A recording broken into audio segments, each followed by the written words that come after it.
मुरीदके के इलाका में जवान लड़की को फायरिंग करके कत्ल कर दिया गया और उसकी लाश को नारोवाल चौक में फेंक दिया गया। पुलिस मौका पर पहुंची तो मकतूला की शनाख्त नहीं हुई।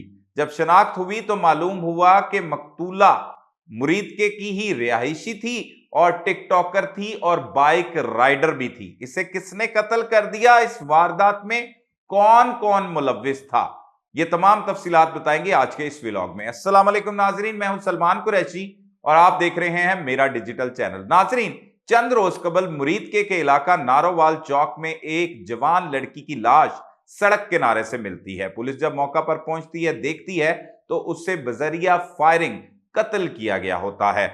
मौका पर सीसीटीवी कैमरे भी लगे होते हैं, लेकिन पुलिस के बकौल, पुलिस के मुताबिक वो कैमरे सिर्फ लाइव चल रहे होते हैं, उसकी रिकॉर्डिंग नहीं हो रही होती और पुलिस फिर दीगर शवाहिद इकट्ठे करती है। पहले तो उसकी शनाख्त का अमल शुरू किया जाता है। तो कुछ पुलिस वाले बताते हैं कि इस लड़की को देखा हुआ है और इसका नाम जो है वो नाइला है और इसका घर भी मुरीदके के इलाका में है। उसके घर जब पहुंचा जाता है तो मालूम होता है कि 6 माह कबल वो यहां से घर फरोख्त करके जा चुके हैं। फिर मजीद मालूमात ली जाती हैं, पुलिस मौका पर तफ्तीश का दायरा कार वसी करती है तो बिलाखिर उनके घर वालों तक पहुंच जाती है। उसके वालदा को इतला दी जाती है बजरिया टेलीफोन, तो वो बताती है कि वो तो लाहौर के कार्डियोलॉजी अस्पताल में जेरे इलाज है। तब जाकर जो है वो उसकी बहन से भी राब्ता किया जाता है जिसका नाम शुमाइला है। शुमाइला कहती है कि मुझे यकीन नहीं आ रहा कि उसकी बहन जो है वो कत्ल हुई है, कोई वीडियो प्रूफ या तस्वीर भेजें। जब पुलिस उसे बाकायदा तौर पर एक तस्वीर भेजती है जिसमें वो लाश पड़ी होती है, तो वो शनाख्त कर लेती है और घर वालों को भी कहती है कि हाँ, नाइला जो है वो कत्ल हो चुकी है। वो मौका पर आ रही होती है, लेकिन पुलिस इसमें इतनी तेजी से काम लेती है कि अभी मुद्दई मुकदमा थाने नहीं पहुंचता तो पुलिस उसी की मुद्दयत में मुकदमा दर्ज कर देती है। शुमाइला शादीशुदा है और नाइला की बहन है बड़ी और एक बच्ची की मां है। जब मौका पर वो पहुंचती है, उसे बताया जाता है कि तुम्हें मुद्दई मुकदमा बना दिया गया है। 1 घंटे बाद लाश को पोस्टमार्टम के बाद इनके हवाले कर दिया जाता है। ये अपने घर ले जाते हैं और वहां पर जाकर फिर सोगवारों की मौजूदगी में उसे सुपुर्दे खाक कर दिया जाता है। पुलिस को ये मुद्दई मुकदमा और इसकी वालिदा बताती है कि ये चंद पुलिस वालों के साथ इसकी दोस्ती थी, जिसमें काशिफ नाम का एक कांस्टेबल जो थाना सिटी मुरीदके में तैनात है, ये उसके साथ आया जाया करती थी और वो इससे अक्सर औकात अपने साथ ले जाता था और इसी के साथ वो गई हुई थी और ये कत्ल की वारदात हो गई। लेकिन पुलिस जो है वो मुख्तलिफ पहलुओं पर तफ्तीश करती है, उनकी बात को सुनती भी है, लेकिन बाकायदा तौर पर उनकी जानिब से जोर दिया जाता है कि इस वारदात में जो है वो काशिफ मुलव्विस होगा। उसकी वालिदा ये भी बताती है कि जब कत्ल की वारदात होती है तो काशिफ भी उनसे राब्ता करता है और कहता है कि आकर अपनी बेटी की लाश को ले जाए, वो कत्ल हो गई है, बाकी बातें हम बाद में करेंगे। हम इस इत्तला पर पहुंचते हैं, उसकी वालिदा से मकतूला की मुलाकात होती है तो वो बताती है कि ये लड़की जो है वो शुरू से ही इसे लड़का बनने का शौक था। इसकी उम्र जो है वो 22 से 23 साल के दरमियान थी। ये 4 बहनें हैं और एक भाई है और ये सबसे छोटी थी घर में और अक्सर औकात ये अपने घर वालों को कहती थी कि इसको लड़का कहकर पुकारा जाए। लड़का बनने का बड़ा शौक था। साथ इसने मुख्तलिफ अपने टिकटॉक की आईडीज बना रखी थी। कुछ आईडीज जो है वो इसकी ब्लॉक हो गई थी। अब ये एक आईडी चला रही थी जो नाइला जट 302 के नाम से चला रही थी। इससे ये अंदाजा लगाया जा सकता है कि उसे शौक था एक गैंगस्टर बनने का, एक लड़की को, और वो लड़कों वाली ड्रेसिंग भी खास तौर पर किया करती थी। और साथ ही साथ उसकी बहन बताती है कि पुलिस के ये कांस्टेबल उससे इस तरह से इस्तेमाल करते थे कि उससे नाके लगवाते थे और जाकर मुख्तलिफ मुकामात पर रेड पर भी उसको साथ लेकर आते थे। कुछ ऐसी वीडियोस भी मौजूद हैं जिसमें इस मकतूला को देखा जा सकता है कि इसने हाथ में सरकारी पुलिस की राइफल पकड़ी हुई है और पीछे उसी कमरे में पुलिस एहलकार की वर्दी भी दिखाई दे रही है। तो इस तरह की ये काफी वीडियोस बनाया करती थी और साथ अपने घर वाले जो है वो इसे रोकते थे कि इस तरह की हरकत से बाज रहो, लेकिन बिलाखिर इसका कत्ल हो जाता है। अब कत्ल की वारदात में कौन मुलव्विस है? पुलिस काशिफ के खिलाफ उनकी जानिब से जब ये कहा भी जाता है कि काशिफ को तफ्तीश में शामिल किया जाए, लेकिन पुलिस उसे शामिल नहीं करती और पुलिस जो मुकदमा दर्ज करती है शुमाइला की मुद्दइयत में, शुमाइला को उसमें ऐनी शाहिद डाल लेती है।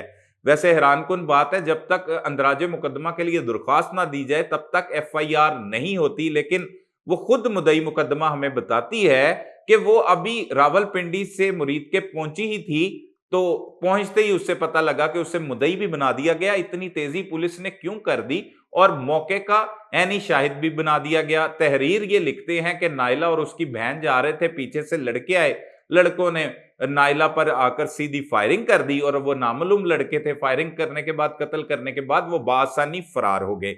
अब इससे तो बहुत से खदशात पैदा होते हैं, उनके घर वालों के जहन में ये बात आती है कि पुलिस मुल्जमान को बचा रही है। इस कत्ल की वारदात में काशिफ ही मुलविस होगा। जब पुलिस एहलकार है वो इल्जाम आयद करते हैं कि पुलिस अफसरान जो है इस पर नोटिस लें, लेकिन हमारे जराए बताते हैं कि इस कत्ल की वारदात में काशिफ मुलविस नहीं। काशिफ के बारे में उसकी बहन जो मुद्दई मुकदमा है शुमाइला, वो बताती है कि इसने एक फ्लैट भी नाइला को किराए पर लेके दे रखा था और ये अक्सर औकात उसे मना भी करते थे कि काशिफ के साथ ना घुमा फिरा करो, लेकिन उसे अरसा दराज से ही ये आदत थी। वो लड़कों वाले कपड़े भी पहनती थी, बाइक भी चलाती थी और अपनी माँ को कहती थी कि उसे अब ये जो नया घर फिरोजवाला के इलाका में इन्होंने किराए पर लिया था, वहां पर खौफ आता है, डर लगता है। और काशिफ उसे आता था, ले जाता था, उससे राब्ते में था बाकायदा तौर पर। और जिस दिन ये कत्ल हुई है, इसकी एक बहन जो है वो बैरून मुल्क में मुकीम है, वो भी शादीशुदा है। ये उससे बात कर रही थी और बात करते करते इसने कहा मैं सोने लगी हूं। उसके बाद इसका एक सॉरी का मैसेज आया और उसके बाद नंबर बंद हो गया। ये बेचैनी में उससे राब्ता करते रहे, लेकिन नंबर नहीं मिला और फिर इन्हें ये इतला मिल गई कि इनकी लड़की जो है वो कत्ल हो गई है। अब जो पुलिस की जानिब से हिरासत में लिए गए हैं, ये जराए बताते हैं कि 3 लड़के मौजूद थे इसके साथ। इन्होंने बैठकर कोई नशा वगैरह भी किया और उसके बाद उन्हीं में से 1-2 लड़कों ने इसे फायरिंग करके कत्ल कर दिया है। अभी बात सामने आना बाकी है कि उसके पीछे क्या वजूहात थी। बहुत से मौका पर पुलिस की जानिब से इसे इस्तेमाल भी किया जाता रहा और कुछ गिरफ्तारियां भी हुई होंगी। और क्रिमिनल जो लोग होते हैं वो दिल में जरूर रख लेते हैं, लेकिन पुलिस पर हमला करने की किसी की हिम्मत नहीं होती, लेकिन प्राइवेट लोगों पर हमला अक्सर औकात लोग इस तरह कर देते हैं। तो ये मुआशरे में चल रहा है। आजकल जो लड़कियां हैं उनके कत्लो गारत गिरी की वारदातों में बेपनाह इजाफा होता चला जा रहा है। काफी हद तक इसी तरह लड़कियों को जो है वो कत्ल किया जाता है चौकों चौराहों में। कुछ को मोहब्बत करने पर कत्ल कर दिया जाता है, उन्हीं के आशना कत्ल कर देते हैं। ये भी इसी तरह की एक वारदात है जिसमें एक लड़की को कत्ल कर दिया गया। वालिदैन के लिए इसमें यह पैगाम है कि अपनी बच्चियों पर कड़ी नजर रखें और उनको दीन की तालीम जरूर दें, ताकि उन्हें पता लग सके कि उन्हें इसी तरह आजादी ना दी जाए कि किसी भी चौक चौराहे में कोई भी आकर उससे कत्ल कर दे। घर वाले तो कहते हैं कि ये जो लड़की थी इसका जो करैक्टर था वो बिल्कुल दुरुस्त था, क्योंकि वो लड़का बनने का उसे शौक था। टिकटॉक बनाती थी, हर वक्त रिकॉर्डिंग करती रही थी। उसके आदतों में एक शौक में शामिल था कि हर वक्त मोबाइल फोन पर वो रिकॉर्डिंग करती रहती थी।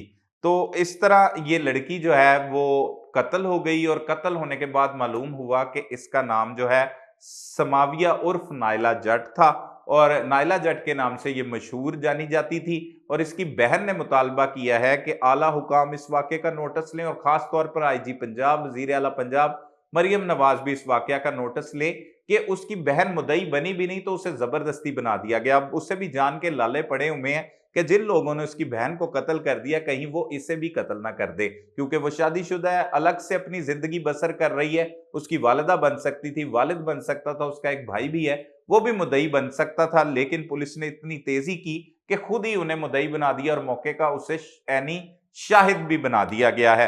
तो इस तरह से पुलिस भी काम करती हुई दिखाई दे रही है। दूसरी जानिब पुलिस का काम है कि कौम की माँ बहनों बेटियों का तहफ्फुज करना, उन्हें राय रास्त पर लाना। लेकिन पुलिस के अंदर ऐसी काली भेड़ें भी मौजूद हैं जो अपने लिए इन बच्चियों को जो इस तरह बेराह रवी का शिकार होती हैं उन्हें इस्तेमाल करते हैं, उन्हें मुखबर के तौर पर इस्तेमाल करते हैं। जैसे भी एक जवान लड़की थी उसके साथ शादी के हवाले से भी वो ख्वाहिशमंद था काशिफ, इसकी वालिदा कहती है।